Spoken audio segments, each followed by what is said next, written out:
Feliz 2025, galera! Esse é o primeiro vídeo do ano no Barata no Cinema. Espero que seja o primeiro de muitos.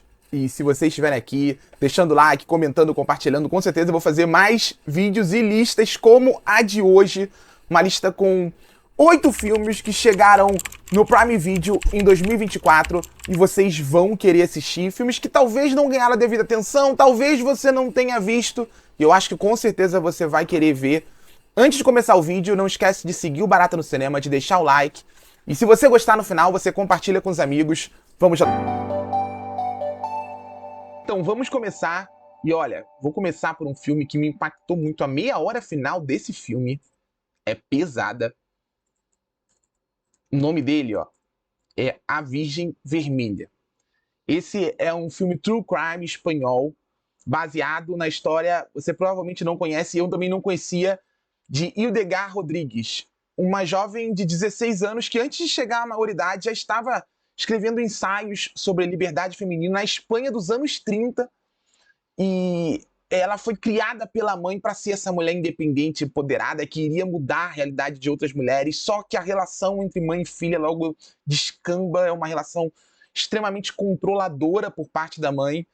E esse filme espanhol, ele consegue desenvolver muito bem esse tema a partir dessa relação entre mãe e filha, mergulhando cada vez mais nas distorções do mundo impressa na dinâmica entre essas mulheres e em como o mundo foi consumindo, sabe, essa figura que poderia, sabe, transformar a ordem das coisas de verdade, que era ouvida, uma menina brilhante.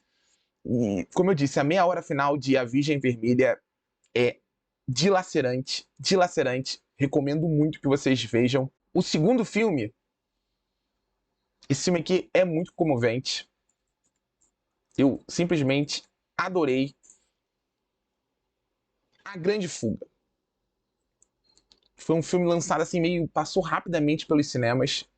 E ele conta uma história muito tocante, história inspirada em fatos de um idoso que morava ao lado da sua esposa num asilo, só que ele resolve fugir do asilo por um motivo especial. Ele é um veterano da Segunda Guerra Mundial e ele queria participar do aniversário de 75 anos de comemoração, enfim, do dia D, esse dia tão marcante, tão importante no rumo, na mudança dos rumos da Segunda Guerra Mundial.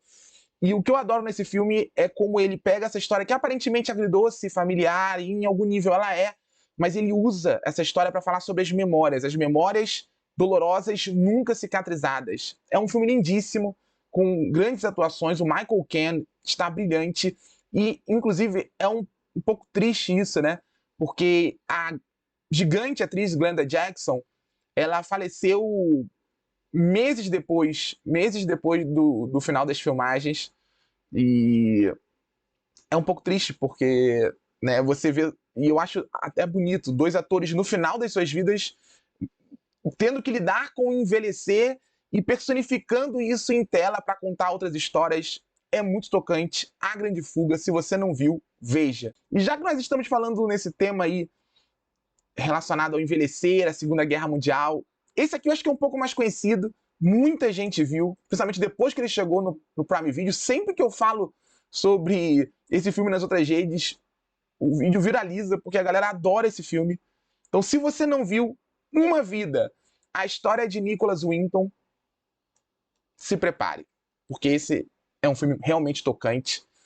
E é um filme também inspirado em fatos, que conta a história de um homem que era um burocrata ali no começo da Segunda Guerra Mundial, e aí do nada ele resolve tentar fazer a diferença da forma dele, do jeito dele, e ele começa a tentar facilitar o transporte de crianças de lugares ocupados durante a Segunda Guerra pela Alemanha nazista para a Inglaterra.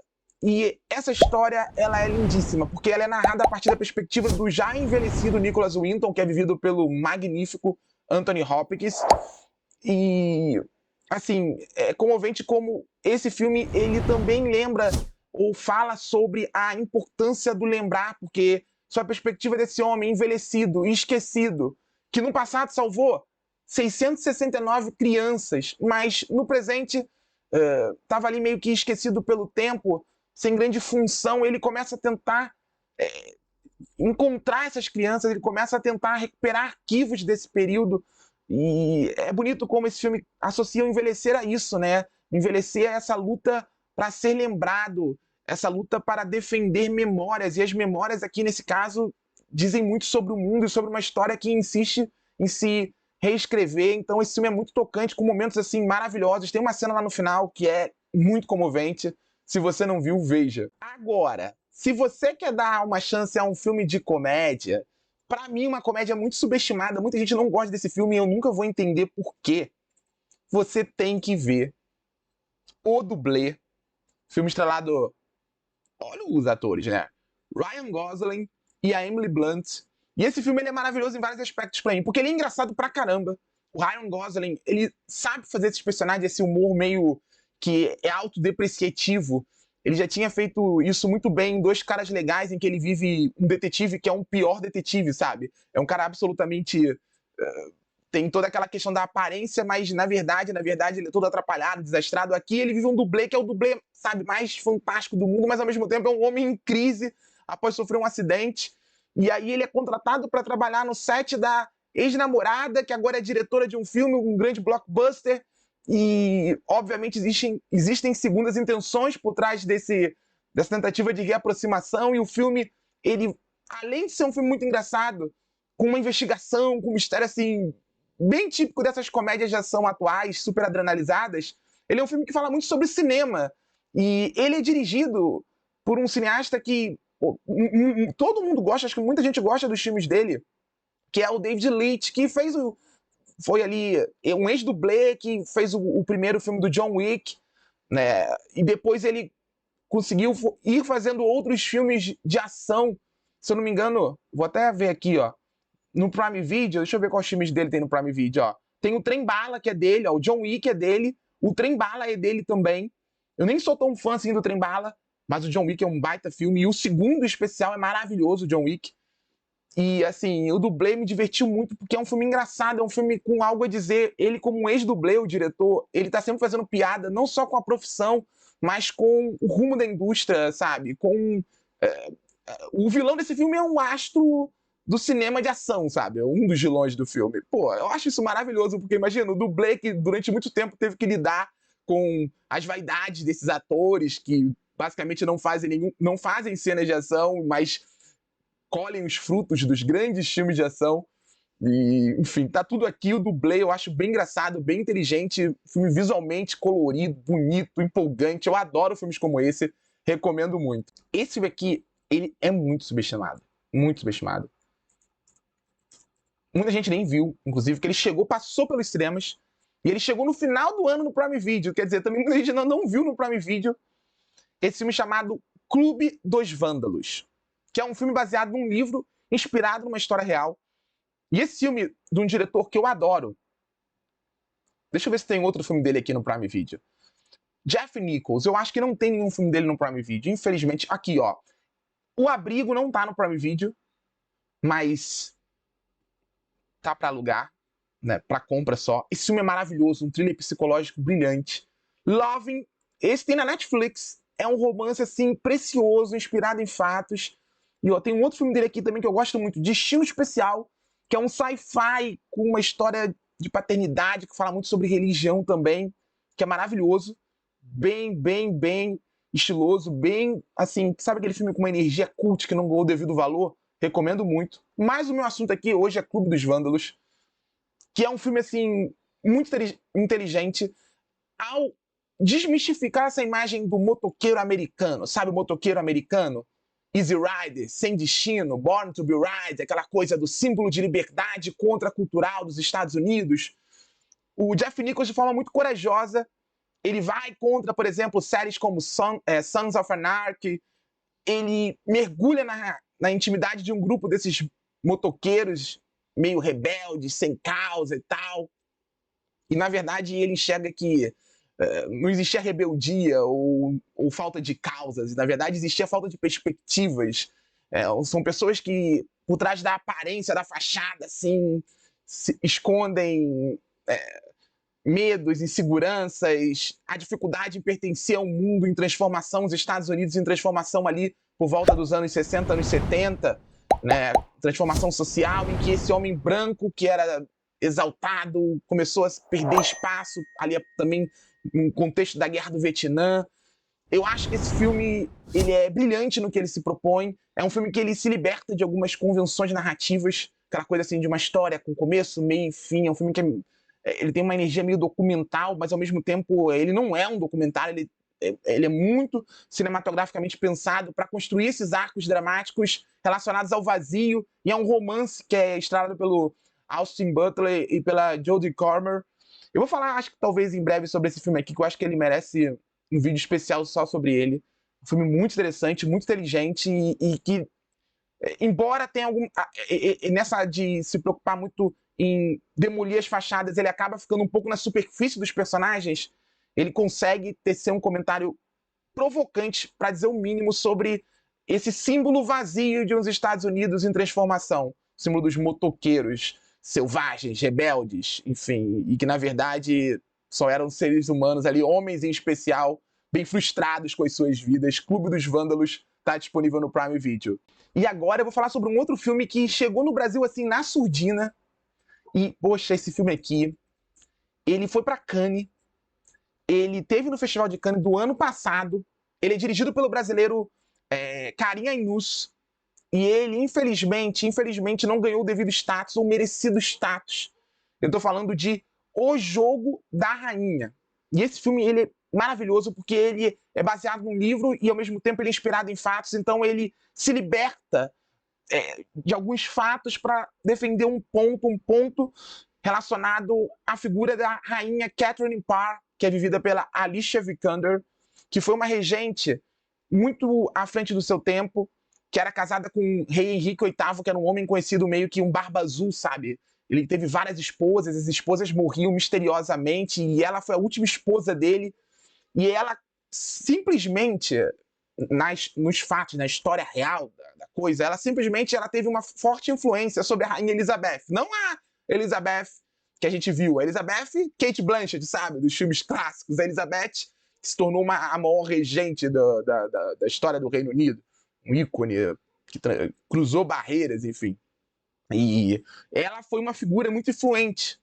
Reza a lenda. E o filme, ele mergulha nessa relação, mergulha nessa figura de poder meio que impotente, principalmente quando o rei retorna pro reino ferido, com problemas de saúde, tentando mostrar força, e aí entra em rota de colisão com ela, que estava tentando, à sua maneira, mudar a ordem das coisas, principalmente com relação à religião dentro do Reino Unido, dentro da Inglaterra.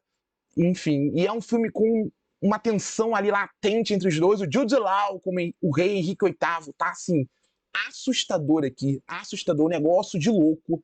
Aí, pra mim, uma das grandes atuações masculinas que eu vi no ano. Quando ele tá em cena, você teme ele, sabe? É um negócio assim, nível Jude Law, que é um grande ator, e a Alicia Vikander também tá muito bem, e a direção do Karim Ainous só potencializa isso tudo. É um filme vibrante, é um filme que ele tem aquela tensão, sabe? Ele tem um calor que reflete a natureza passional dessa relação, e ao mesmo tempo o medo, a, a tristeza, a angústia dessa mulher num reino machista, patriarcal, extremamente conservador, que deu a ela o vislumbre de poder, mas tirou rapidamente, enfim. Não quero mais entrar em detalhes sobre o filme. Vejam O Jogo da Rainha, está disponível no Prime Video, e esse aqui é precioso, é um filme indispensável. E para fechar essa lista, eu tenho que falar de um filme. Esse aqui vai te emocionar em 1 hora e pouquinho de filme. Como pode? Pode. Pode, e você vai entender por quê quando assistir Look... Ih, escrevi errado. Desculpem. Vamos de novo. Quando você assistir Look Back. Look Back, olha, 58 minutos de filme. Não sei se você consegue ver aqui, ó. 58 minutos de filme. Esse filme, ele é muito comovente. Ele é um filme sobre uma jovem desenhista de mangás, trabalha no jornalzinho do colégio dela, e ela se acha, sabe, a talentosa, a menina, todo mundo ama as tirinhas dela, os textos dela, as obras dela. Só que ela cruza o caminho de uma outra jovem desenhista que ocupa um outro espaço nesse jornalzinho, e aí ela percebe que, na verdade, não é isso tudo, ela não era isso tudo, que essa menina era muito mais talentosa que ela. Só que essa menina era reclusa, ela basicamente não saía de casa, ela nem estava muito ali no dia a dia da escola, e aí ela começa a ficar fascinada, ao mesmo tempo intimidada por ela, e a partir dessa história, dessa tentativa de conexão à distância e depois cada vez mais próxima entre as duas, nasce um filme lindíssimo, um filme sobre desenho, um filme sobre arte, um filme sobre amizade, um filme sobre a vida e as experiências que não poderão ser vividas novamente. É um filme inspirado em eventos reais, o que só torna tudo mais trágico. E é um filme visualmente belíssimo, de uma potência visual, porque é um filme sobre mangá, é um filme sobre uma tradicional escola de desenho japonesa. Então é um filme que ele mergulha, sabe, na estética dos mangás, e ele consegue fazer a adaptação muito bem. O diretor, deixa eu confirmar o nome dele aqui, o diretor Kiyotaka Oshiyama, ele faz um belíssimo trabalho nesse aspecto, porque, sabe, é muito comovente você ver como tudo dá muito certo aqui, sabe? É um filme tocante, é um filme emocionante, é um filme que, quando termina, você sente o vazio, mas ao mesmo tempo você enxerga a beleza do que foi vivido. Look Back tá disponível no Prime Video e com certeza vocês vão amar. Com certeza, deem uma chance, vocês não vão se arrepender. É isso, galera. Agora eu quero saber a opinião de vocês. Gostaram da lista? Gostaram desses 8 filmes indicados aqui hoje? Já viu quantos? Quer ver quantos? Diga nos comentários, diga nos comentários. Não esquece de deixar o like, de compartilhar esse vídeo e de seguir o Barata no Cinema, porque isso me ajuda muito e com certeza eu volto em breve com mais listas como essa. E ó, aqui tem mais dicas, hein? Então, se você quer ver mais conteúdo aqui do Barata no Cinema, ó, olha aqui, ó.